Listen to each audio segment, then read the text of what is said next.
Anime সিনেমার গল্প নিয়ে হাজির হলাম, যেটা দেখলে আপনাদের মন অবশ্যই ভালো হয়ে যাবে। তো মুভি শুরুতে আমরা দেখতে পাই শো নামের একটা ছেলে তার দাদির বাড়িতে কিছুদিনের জন্য বেড়াতে এসেছে।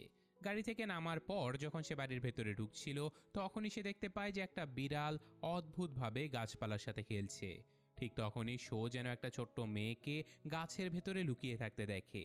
আসলে সেই অতি ছোট্ট মেয়েটা বিড়াল আর শো দুজনের থেকেই লুকাচ্ছিল।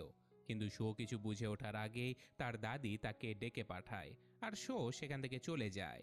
শো চলে যেতেই ছোট্ট মেয়েটা বিড়ালের হাত থেকে বাঁচতে বাঁচতে একটা ভেন্টের ভেতরে ঢুকে পড়ে। সেখানে ঢুকতেই বোঝা যায় যে ভেন্টের নিচে তার নিজের একটা ঘর রয়েছে, যেটা ছিল ডাস্টবিন বক্সের প্রায় কাছাকাছি। আর এই মেয়েটার নাম ছিল আরিয়েট্রি। সে তার মা বাবার সাথে ওই ছোট্ট ঘরটাতেই থাকে। তারা মানুষের অযত্নে ফেলে দেয়া বা একেবারে গুরুত্বহীন ছোটখাটো জিনিসপত্র সংগ্রহ করে নিয়ে যায়। এই জন্যই তাদেরকে বলা হয় ব্রাউনার, মানে যারা ধার নেয় আর কি। তো কিছুক্ষণ পরে আমরা দেখি যে আরিয়েট্রির বাবা তারা ব্লোয়ার নেয়ার মিশন শেষে বাড়িতে ফিরে এসেছে। সে আরও জানায় যে উপরে নতুন একজন ছেলে এসেছে। পরে আরিয়েট্রিও তার বাবা মাকে জানায় যে আজকে তার সাথে বাইরে কি কি ঘটেছে। তো রাতের বেলা তারা সবাই যখন একসাথে খাচ্ছিল, তখনই আরিয়েট্রির বাবা তাকে প্রথমবার ধার নেয়ার মিশনে তার সঙ্গে যেতে বলে। এতে আরিয়েট্রি ভীষণ খুশি হয়ে যায়। তার অনেক দিনের ইচ্ছে ছিল যে সেও তার বাবা মায়ের মতো ধার নেবার মিশনে যাবে।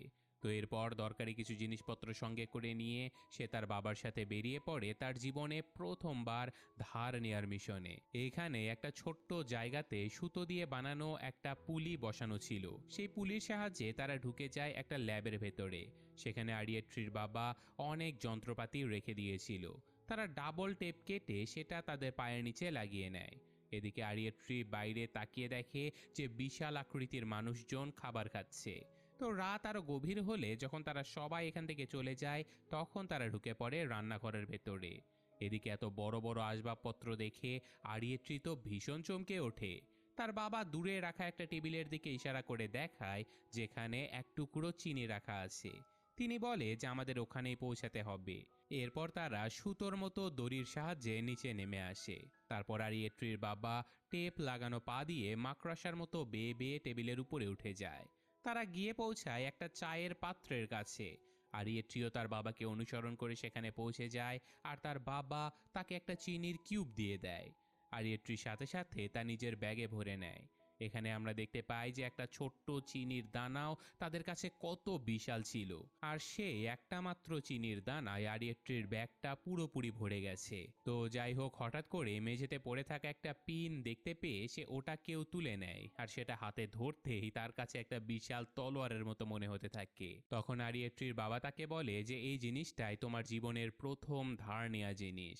এটা শুনে আরিয়েট্রি ভীষণ খুশি হয়ে যায়। তারপর তারা সরু একটা পথ পেরিয়ে এমন একটা জায়গাতে পৌঁছায় যেখানে তাদের আকারের অনেক ছোট ছোট জিনিসপত্র রাখা হয়েছিল। সেখানে টিস্যু বক্সের পাশ দিয়ে যাচ্ছিল, আর তখনই হঠাৎ আরিয়েট্রি লক্ষ্য করে যে শো তার দিকেই তাকিয়ে আছে। এতে করে সে প্রচণ্ড ভয় পেয়ে যায় এবং হাতে থাকা চিনির কিউবটা ফেলে দেয়। তখন শো তাকে বলে, আরে ভয় পেও না, আমি তোমাকে সকালেই দেখেছিলাম। আমার মাও বলেছে যে এই বাড়িতে ছোট ছোট জীবেরা থাকে। কিন্তু আরিয়েট্রি কোনো উত্তর দেয় না।